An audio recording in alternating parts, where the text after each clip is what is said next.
नमस्कार, मैं हूं मोहम्मद आसिफ और आप देख रहे हैं एसपी9 न्यूज़। एसपी9 न्यूज़ में आज आपको बताने वाले हैं कि दूसरे चरण का मतदान समाप्त होने के बाद गणितीय तौर पर, जी हाँ, समीकरण के तौर पर किस पार्टी का जो है किस्मत चमका है, किस पार्टी के लिए भारी नुकसान हुआ है, इस वीडियो में हम आपको बारीकी से समझाने की कोशिश करेंगे।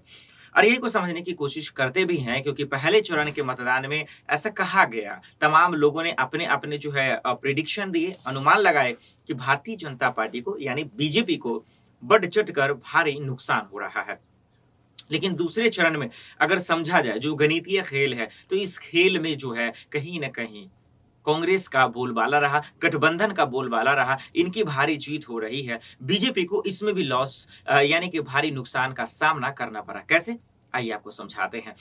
9 जिलों के 55 विधानसभा सीटों पर मतदान हो रहे थे।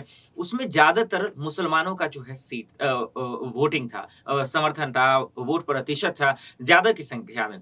और पहले वाले फेज़ में हम सब जानते हैं कि जाट किसानों का बोलबाला था। और इन दोनों से 3 नए कृषि कानून की वजह से और मुसलमानों का कई ऐसे मुद्दा है जिसकी वजह से बीजेपी से नाराज चल ही रहे थे। जैसे कि सीए का मामला है, कई लोगों के खिलाफ यूएपीए लगाया गया था इन तमाम चीज़ों को देखने के बाद।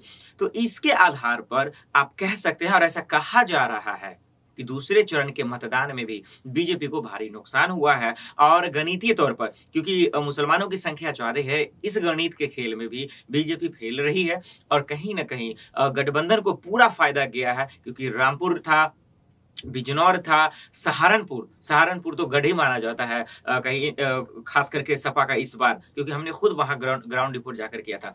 लेकिन ये तो सर्वे है, आकलन है, प्रेडिक्शन है, खैर अपने-अपने लोग जो है आधार पर एक्सपीरियंस के आधार पर कहते हैं। लेकिन मेन खेल तो 10 मार्च को ही जो है शुरू होगा और 10 मार्च को ही पता चलेगा कि आखिर 7 चरणों के खेल में कौन जीतता है। फिलहाल के लिए इतना ही, बाकी खबरों के लिए देखते रहें एसपी9 न्यूज़। नमस्कार।